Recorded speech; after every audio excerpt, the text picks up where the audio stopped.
Hello everyone, my name is Jennifer and welcome to Best Kept Plans. Today's video is going to be a reading recap for November 2024.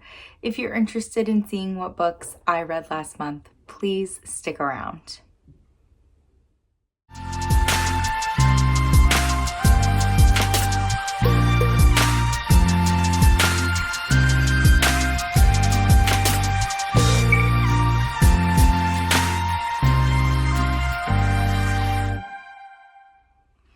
As I said in my introduction, this is my November 2024 reading recap. A couple of things before we get into the books that I read last month. I am filming this video at like 9:30 at night, so if the lighting and the video quality is not great, that's why, and I apologize. I'm also not home alone, so if there's any background noise going on, I'm sorry for that as well. I only read 8 books in the month of November. I think that's the lowest amount of books I've read in a month this entire year so far, though I could be wrong about that. I struggled a lot in the month of November. I've definitely had periods where I've been worried I'm about to get into a slump, or I've been feeling like I'm kind of teetering towards a slump, but I've been able to kind of like save myself from it. I felt full-blown book slumpy in the month of November.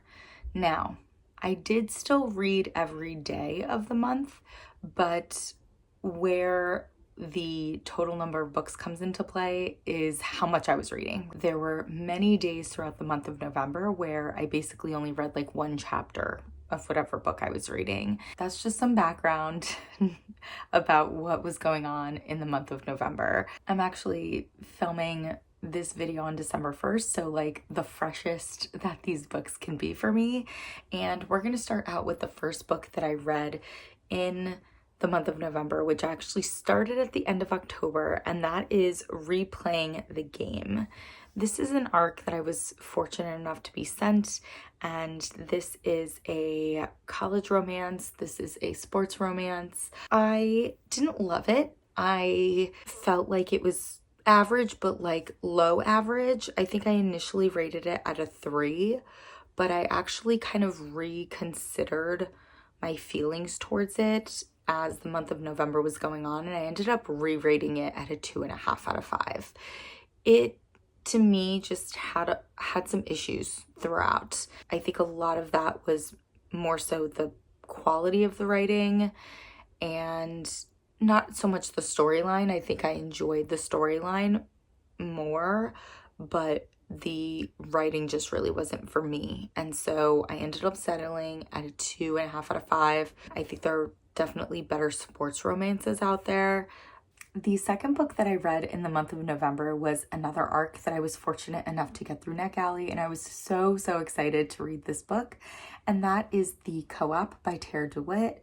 I was fortunate enough to read another one of Tarah DeWitt's books, Savor It, earlier this year. I got an arc for that as well. I adored that book so much. So having the opportunity to read another one of her books was really exciting. This one is an enemies to lovers. There's like an intermingling family situation going on, but it was kind of okay. I didn't like this one as much as Savor It, but I still really enjoyed it. It was a fun and interesting dynamic, and it definitely allowed for many hijinks to ensue throughout the story. I ended up giving this a 4 out of 5. The next book that we're going to talk about fulfilled my fantasy challenge for the month, and that book is Masters of Death by Olivie Blake. This is the book I was reading when I started feeling slumpy, and it's not this book's fault. I was reading this when Election Day rolled around, and honestly, I think that everything involving the election ended up affecting my ability to focus and concentrate on reading and my ability to kind of enjoy what I was reading. I love Olivie Blake's books and find her writing to be incredibly enjoyable, but I struggled through this one a lot, and I genuinely think a big part of it was me feeling like I was in a life slump and that turning into me feeling like I was in a book slump. And so I ended up rating this 3.5 out of 5 stars. That's the lowest I've ever rated an Olivie Blake book, and that's still a really good rating. So that should just give you a hint as to how I feel about Olivie Blake. I think just the place that I was at mentally when I was reading this affected my ability to enjoy it. So 3.5 out of 5 stars. After reading Masters of Death, I ended up picking up one of the books that's on my 24 books in 2024 reading challenge. This book was On Earth We're Briefly Gorgeous by Ocean Vuong. I did listen to this and read it at the same time, and I really enjoyed that listening experience. And if I'm remembering correctly, it is a female narrator, even though the main character of this book is male.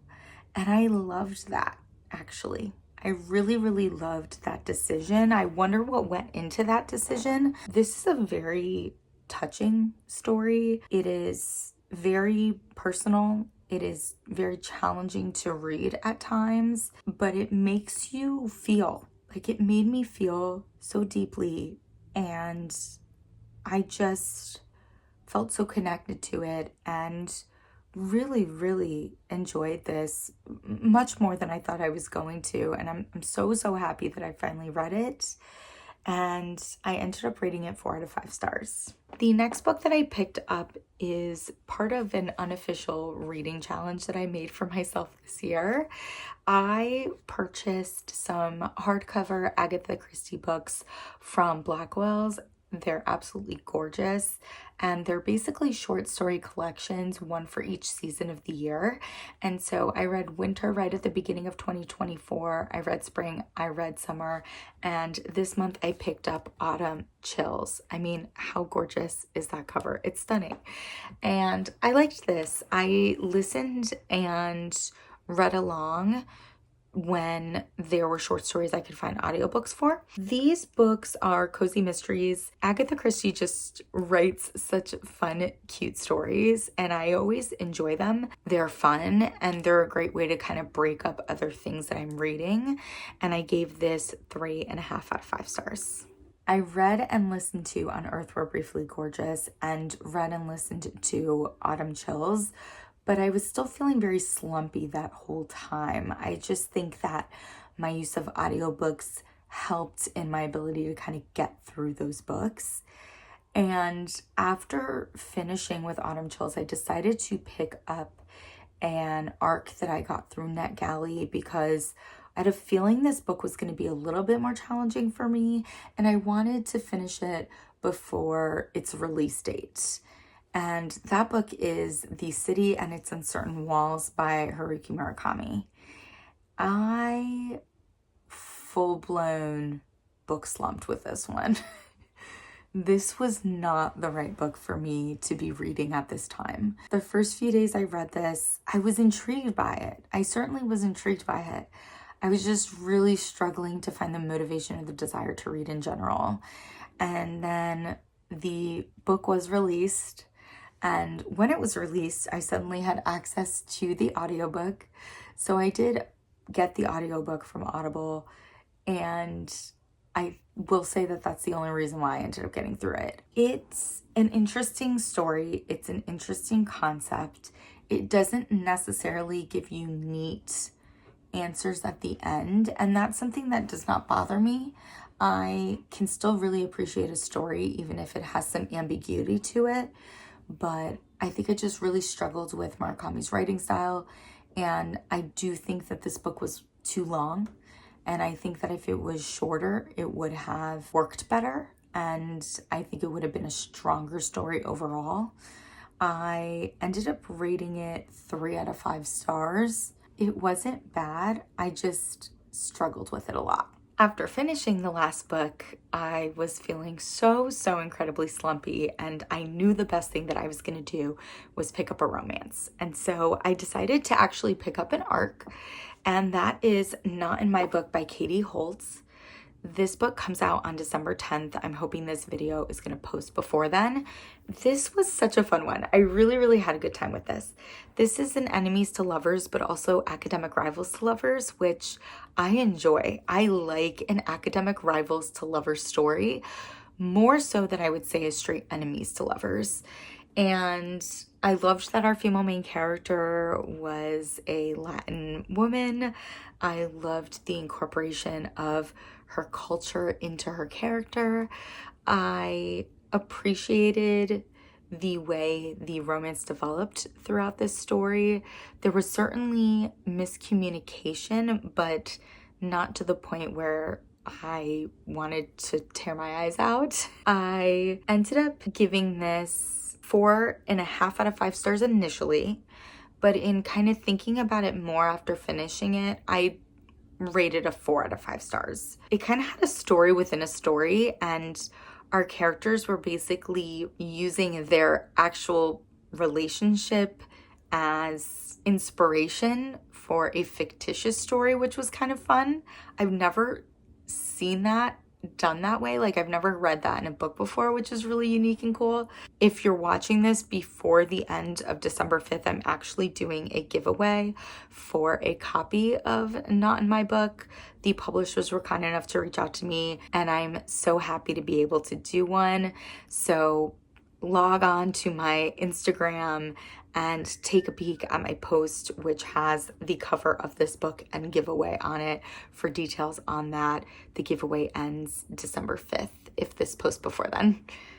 After finishing Not in My Book, I knew that I really, really, really wanted to get to my second of my 24 books in 2024 that I needed to read in November.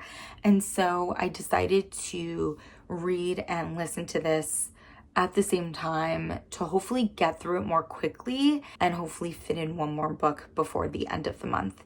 And so I picked up Anatomy of a Scandal by Sarah Vaughan next. This is one I've had on my shelf for a while and one I've wanted to read for a while. It is an interesting story. You're getting multiple perspectives. You're getting multiple timelines. It really is quite an interesting commentary on wealth and privilege and what that can afford you, not just in terms of education and opportunity, but in terms of bad behavior. And I think especially right now, where we're at right now in America, this story takes place in England, but where we are in America, a story like this is very interesting. And I really enjoyed the audiobook. There was multiple narrators, which I thought really worked well for this story. I do think that towards the end, I wanted a little bit more. Overall, I do think this was a really interesting story, and I think it was really well done. And I ended up giving it 4 out of 5 stars. After reading Anatomy of a Scandal, I decided to pick up another arc. This is coming out on December 3rd, and I wanted to try to read it before its release date. And that book is I Might Be in Trouble by Daniel Aleman. I was highly intrigued by the cover of this book. I unfortunately ended up DNFing this. And it's not to say that this doesn't have the potential to be a good book. I certainly think that it does. It's definitely a very interesting storyline. I got almost 100 pages into this before DNFing it.